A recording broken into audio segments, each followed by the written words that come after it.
Yes. सो हम chemical properties समझ रहे हैं हेलो एल्केन्स हेलो एरीन्स की। उसमें हमें देखना है next topic, that is stereochemical aspects of nucleophilic substitution reaction. Okay, जो हमारी न्यूक्लियोफिलिक सब्स्टिट्यूशन रिएक्शन है जो हमने देखी, SN1 देखा, SN2 देखा, वो जो न्यूक्लियोफिलिक सब्स्टिट्यूशन रिएक्शन है उसका कौन सा प्रॉपर्टी देखना है? Stereochemical aspects. स्टीरियोकेमिकल एस्पेक्ट्स मतलब वही चीज क्या, स्पेस में एलिमेंट्स और एटॉम्स कैसे और से मॉलिक्यूल्स कैसे जुड़े हुए हैं हमारे कार्बन से। ओके, क्या समझने वाले को वो हम समझ लेते हैं।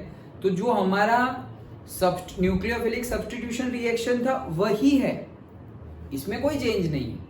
लेकिन ये जो न्यूक्लियोफिलिक सब्स्टिट्यूशन रिएक्शन होता है तो सारे कंपोनेंट का अगर तुमने दो मॉलिक्यूल सेम लिए तो दोनों के सेम ही होने चाहिए। ओके, लेकिन अगर पर्टिकुलर एक्सपेरिमेंट किया जाए जहां पे लाइट एंड ऑल इंक्लूडेड हो, वो अभी हम देखेंगे, तो वहां पे डिफरेंस देखने को मिलता है। ओके, तो वही सब चीजें हमें देखनी है, लेकिन वो क्यों मिलता है डिफरेंस वो मेन समझना है। Because of this stereochemical aspects, मतलब स्पेशली मतलब स्पेस में वो मतलब एटॉम्स और मॉलिक्यूल्स कार्बन से डिफरेंटली कनेक्टेड है। ओके, उसकी वजह से तो ये कोई नई मेथड नहीं है, वही है, न्यूक्लियोफिलिक सब्स्टिट्यूशन ही है, लेकिन उसकी भी प्रॉपर्टी है, वो हम समझ रहे हैं। Done? Okay, so stereochemical aspects of nucleophilic substitution reaction. अच्छा, चलो स्टार्ट करते हैं। In order to understand the stereochemical aspects of substitution reaction, we need to learn some basic stereochemical principles and notations. तो पहले वो जो हम समझने वाले हैं कि स्टीरियोकेमिकल एस्पेक्ट्स में क्या होता है वो तो बाद में समझेंगे। क्यों? क्योंकि वो समझने के लिए हमें मेन तो बेसिक डेफिनेशंस आनी चाहिए। कौन सी? मतलब जैसे कि हम केमिस्ट्री के एग्जाम देने वाले हैं। ओके, सपोज हम हेलो एल्केन्स हेलो एरीन्स का टेस्ट देने वाले हैं, तो हेलो एल्केन्स हेलो एरीन्स का टेस्ट देने वाले हैं, लेकिन हमें अल्केन नहीं पता, हमें अरीन नहीं पता, हमें हेलोजन ग्रुप है उसमें कौन कौन से एलिमेंट्स होते हैं वो नहीं पता, यही बेसिक नहीं पता तो आगे कैसे बढ़ेंगे? करेक्ट? ओके, तो हम कैसे स्टेप बाय स्टेप आगे बढ़ रहे हैं। तो वैसे ही ये हमारी जो स्टीरियोकेमिकल एस्पेक्ट्स है वो समझने के लिए सबसे पहले तो हमें पर्टिकुलर टर्मिनोलॉजी समझनी पड़ेगी।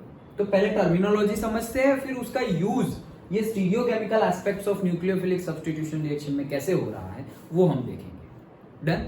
तो पहले वो टर्मिनोलॉजी समझते हैं। तो उसमें कौन कौन सी टर्मिनोलॉजीज और प्रिंसिपल्स है? ऑप्टिकल एक्टिविटी है। ओके, ऑप्टिकल एक्टिविटी है, कायरालिटी है और किरालिटी है। दोनों प्रोनाउंसिएशन होते हैं लेकिन चिरालिटी प्रोनाउंस नहीं होता। ओके, सो एक होता है कायरालिटी और एक होता है किरालिटी। ओके, जो प्रोनाउंस करना हो दोनों ही करते हैं पीपल। एक देन रिटेंशन। ओके, मेरे में बोला गया नहीं? अच्छा, सो एक होता है रिटेंशन, एक होता है इन्वर्जन एंड एक होता है रेसिमाइजेशन। ओके, इतना हमें देखना है। पहले ये समझते हैं ये सब क्या है, फिर हम समझते हैं कि इससे ये समझ के हमें पता क्या चला। अंडरस्टूड? ओके, चलो सबसे पहला समझते हैं इसमें ऑप्टिकल एक्टिविटी। सबसे पहला समझते हैं क्या? Optical activity. So optical activity समझते हैं। देखो ध्यान से, हाँ, सब कुछ मिक्स ना हो जाए, सब में डिफरेंस है। अच्छा, so plane polarized light produced by passing. अभी हमें क्या चाहिए? प्लेन पोलराइज्ड लाइट चाहिए। प्लेन पोलराइज्ड लाइट मतलब क्या? ऐसी लाइट जो सिर्फ प्लेन में ही मूव करती है। प्लेन में, ये इसीलिए हम समझ रहे हैं।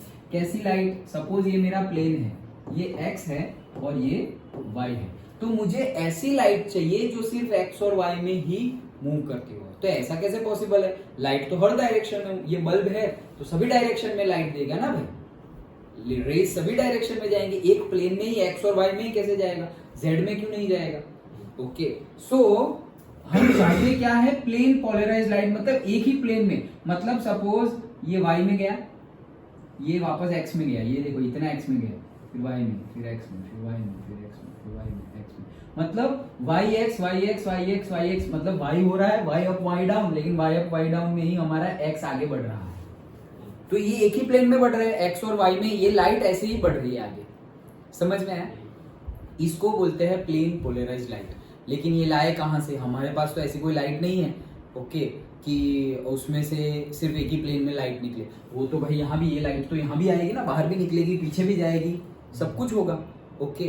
तो वो पहले तो प्रोड्यूस करनी है, तो बोल रहे हैं कैसे प्रोड्यूस करनी है सर। हाँ, और अगर सिर्फ बाई डायरेक्शन में बढ़े और अगर सिर्फ एक्स डायरेक्शन में बढ़े तो वो उसके लिए भी पर्टिकुलर चाहिए। एक्स डायरेक्शन में तो हमारे पास सपोज मान लो कि कोई एकदम छोटा सा होल रख दिया है ओके, यहाँ पर एक छोटा सा होल है ओके, और यहाँ पर मैंने बल्ब रख दिया, तो एकदम छोटा सा होल है और बल्ब रख दिया, तो वो ये बल्ब के और बल्ब के ऊपर नीचे सब कुछ बंद है, पैक ओके। मतलब ये प्लेन है मेरा और यहाँ पे मैंने बल्ब रखा हुआ है करेक्ट, और बल्ब के आगे की बात चल रही है, बल्ब के आगे यहाँ पर एक होल है ओके। तो वो होल और वो होल के ऊपर नीचे, मतलब होल के आगे पीछे कुछ नहीं है ओके डन। अब उस साइड, होल के उस साइड मैंने बल्ब रख दिया, तो उसमें से सिर्फ एक ही डायरेक्शन में लाइट आएगी। वो तो हम इजीली अरेंजमेंट कर सकते हैं, उसके लिए कोई इंस्ट्रूमेंट की जरूरत नहीं है।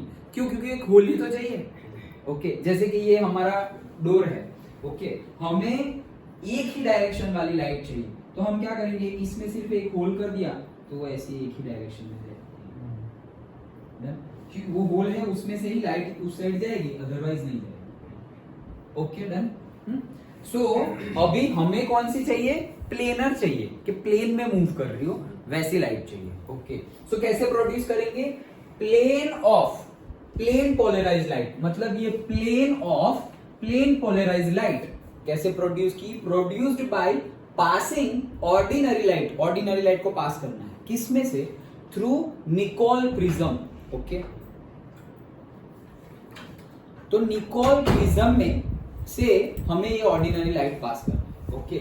मान लो कि से यहां पर मेरे पास कोई एक ऐसा प्रिज्म है जिसका नाम क्या है? निकोल प्रिज्म, और मेरे पास यहां पर ऐसे तो पेट बना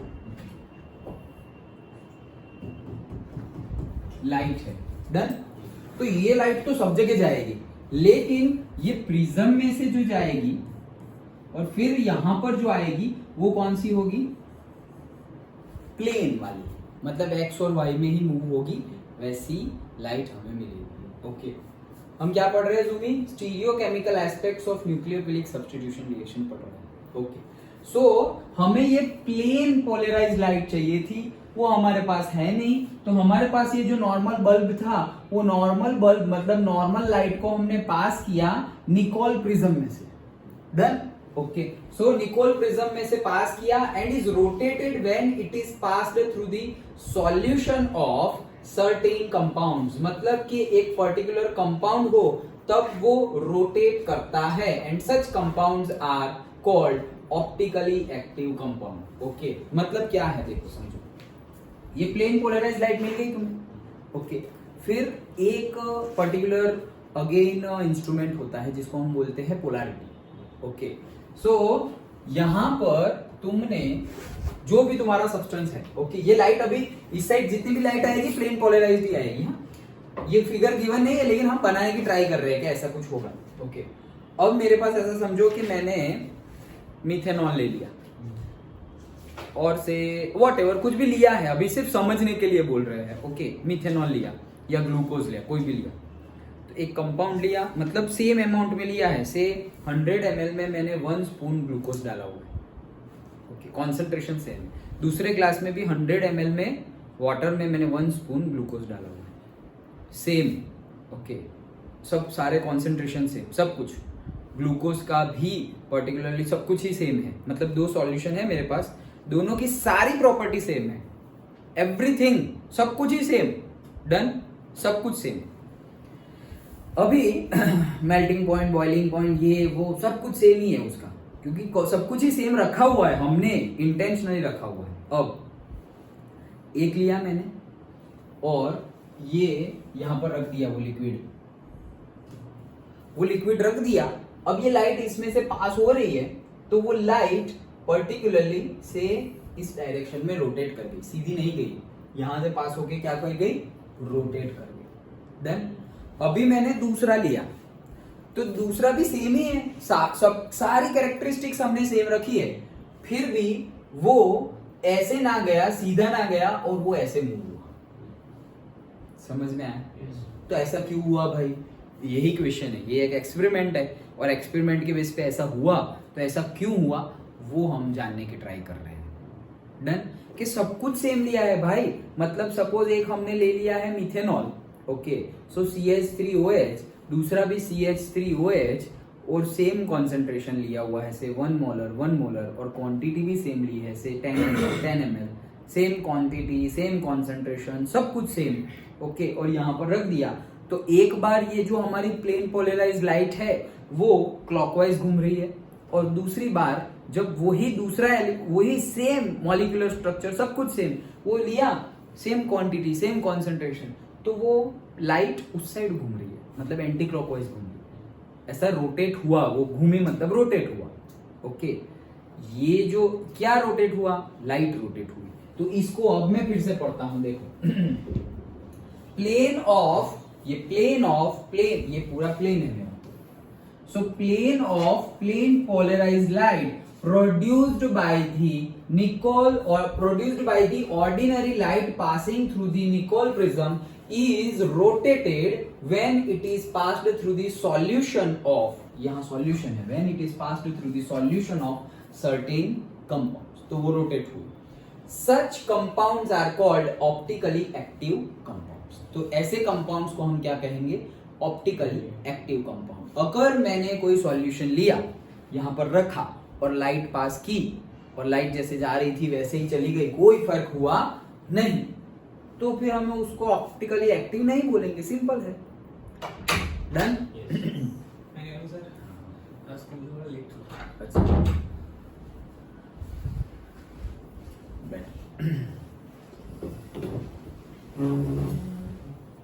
क्या हुआ पेंट पे? सर इंक फ्लो हो गई। ब्लड जैसा लग रहा है? नहीं।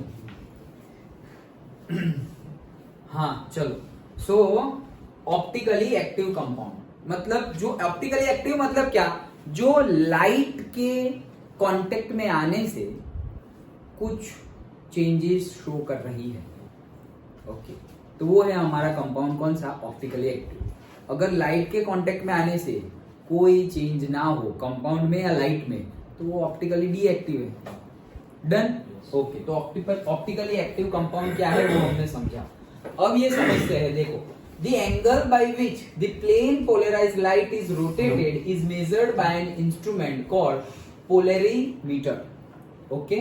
सो जो इंस्ट्रूमेंट से ये एंगल हमें पता चले कि कितना एंगल ये मूव हुआ, ये वाला, ये हमारा ओके, ये जो हमारा इंस्ट्रूमेंट है उसको भी बोलते हैं क्या, polarimeter. Done? Okay. If the compound rotates the plane polarized light to the right, मतलब क्लॉकवाइज डायरेक्शन में, ऐसे जा रहे हैं तो क्लॉकवाइज डायरेक्शन में, okay, it is called dextro rotary.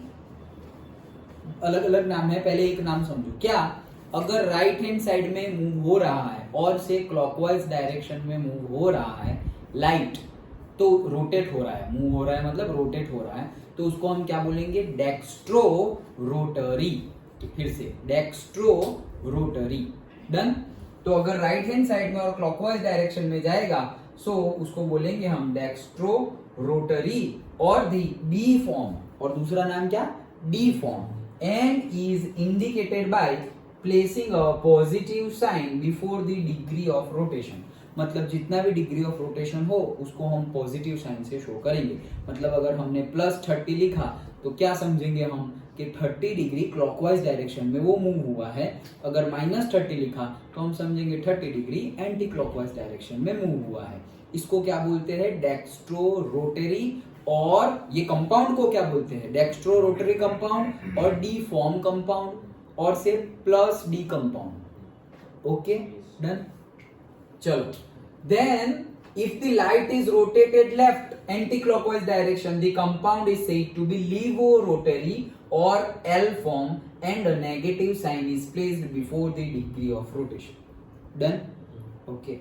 लीवो बोलते हैं। लीवो मतलब स्पेलिंग अच्छे से देखना, प्रोनाउंस लीवो होता है LAEVO। Okay done. So such plus and minus isomers of a compound, देखो क्या बोले हमने, आइसोमर्स ऑफ अ कंपाउंड। अरे आइसोमर क्यों बोले, मॉलिक्यूलर स्ट्रक्चर तो सेम है, केमिकल फॉर्मूला और से मॉलिक्यूलर फॉर्मूला सब कुछ सेम है, तो भी हम उसको आइसोमर बोल रहे हैं। तो मॉलिक्यूलर स्ट्रक्चर, मॉलिक्यूलर फॉर्मूला तो सेम होता है लेकिन स्ट्रक्चर डिफरेंट होता है। लेकिन यहां पर तो स्ट्रक्चर भी सेम है, इवन स्ट्रक्चर भी सेम है, तो फिर क्यों आइसोमर बोल रहे हैं हम। ये हमने जो पढ़े थे अभी तक वैसे आइसोमर नहीं है, वो है हमारे ऑप्टिकल आइसोमर्स, और यही प्रोसेस हमारी है ऑप्टिकल आइसोमेरिज्म। ओके, आइसोमर में हमने क्या देखा था कि chemical formula and molecular structure, तो मॉलिक्यूलर स्ट्रक्चर डिफरेंट हो जाता है लेकिन केमिकल फॉर्मूला डिफरेंट सेम है। केमिकल फॉर्मूला सेम है और मॉलिक्यूलर स्ट्रक्चर अलग अलग है। हमने अभी नहीं बहुत सारे आइसोमर बनाए न्यूमेरिकल में क्लोरीनेशन करके। ओके, क्लोरीन यहाँ डाला, फिर यहाँ डाला, फिर यहाँ डाला, अलग अलग ब्यूटाइल, और उसका नहीं किया था, कल भी किया था न्यूमेरिकल। सो वो क्या है हमारा आइसोमर्स। ओके, और अब हम क्या बोल रहे हैं, आइसोमर्स में क्या है कि केमिकल फॉर्मूला तो सेम है लेकिन मॉलिक्यूलर स्ट्रक्चर्स अलग अलग है। यहां पर केमिकल फॉर्मूला भी सेम है, मॉलिक्यूलर स्ट्रक्चर भी सेम है, सेम ही स्ट्रक्चर है भाई। वन पे क्लोरीन जुड़ा हुआ है तो वन पे ही जुड़ा हुआ है, दूसरे में भी। फिर भी एक लेफ्ट हैंड साइड रोटेशन दिखाता है लाइट का और एक राइट हैंड साइड रोटेशन दिखाता है, इसीलिए इसको आइसोमर तो कहेंगे लेकिन सिर्फ आइसोमर किया तो गलती हो जाएगी। So that is optical isomers. So वही चीज हम समझ रहे हैं क्या, कि such plus and minus isomers of a compound are called optical isomers and the phenomenon is termed as optical isomerism. Done.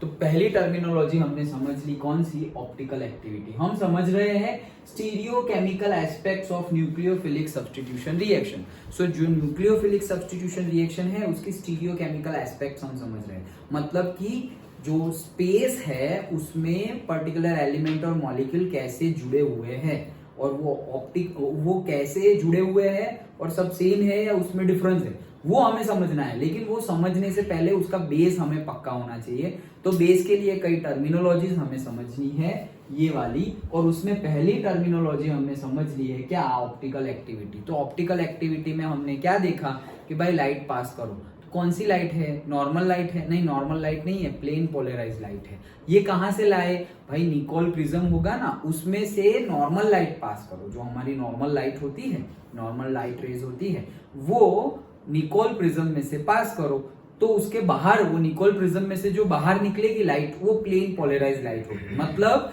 कि एक ही प्लेन में मूव करती रहेगी। सपोज एक्स और वाई, सपोज से एक्स और वाई, तो एक्स और वाई में ही मूव करती रहेगी। वैसी लाइट हमें प्रोड्यूस कर ली, वैसी लाइट प्रोड्यूस कर ली, फिर उसको हम पास कर रहे हैं पोलरीमीटर नाम के इंस्ट्रूमेंट में से। उसमें हमें पर्टिकुलरली सॉल्यूशन रखने होते हैं, तो हमने सब कुछ सेम रखने वाला सॉल्यूशन ले लिया। मतलब सपोज ग्लूकोज लिया है तो सेम कॉन्सेंट्रेशन, सेम क्वांटिटी, सब कुछ ही सेम, सब कुछ सेम, एवरीथिंग सेम, दिखने में भी सेम और केमिकल रिएक्टिविटी में भी सेम, सब कुछ सेम। ओके, वैसे दो कंपाउंड्स लिए, पहला कंपाउंड रखा तो वो क्लॉकवाइज घूम रहा है, दूसरा कंपाउंड रखा तो एंटी क्लॉकवाइज घूम रहा है। हमने बोला सब कुछ सेम है फिर भी ये क्यों आया अलग अलग, तो उसके लिए हमने नाम दिया कि भाई ये सेम नहीं है, वो अलग अलग है। लेकिन हम बोल रहे हैं भाई उसकी सारी फिजिकल प्रॉपर्टी सेम है, दोनों की सारी केमिकल प्रॉपर्टीज भी सेम है। किसी के साथ रिएक्शन करोगे तो दोनों सेम जैसी ही रिएक्शन करेंगे। ओके, फिर भी ये दोनों अलग अलग हम बोल रहे हैं, तो हम अलग अलग बोल रहे हैं, ऑप्टिकली अलग बोल रहे हैं, तो इसको हमने ऑप्टिकल आइसोमर्स नाम दिया। अगर ये जो हमारा लाइट रेज है वो क्लॉकवाइज घूमता है और राइट हैंड साइड घूमता है तो उसे हम बोलते हैं डेक्स्ट्रो रोटरी और डी फॉर्म, और प्लस डी हमारा कंपाउंड है, plus D optical isomer. Done. और से अगर वो लेफ्ट हैंड साइड घूमता है और एंटी क्लॉकवाइज घूमता है तो उसे हम बोलते हैं लीवो रोटरी और एल फॉर्म, और से -L optical compound, optical isomer compound. Done.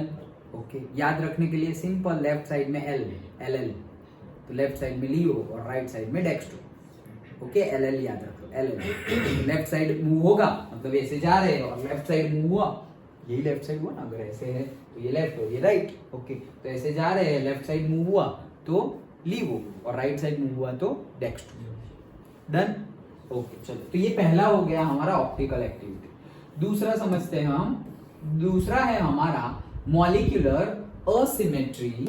चलो समझते हैं, अगेन ध्यान से, कुछ भी मिक्स ना हो पाए क्योंकि बहुत ही इंपॉर्टेंट टॉपिक है, लेकिन बहुत छोटा छोटा डिफरेंस है सबके बीच में। ओके सो हाँ बोलो। गाड़ी में लॉक है ना गाड़ी? मतलब वहाँ पे बाहर रखा है। ओ भाई,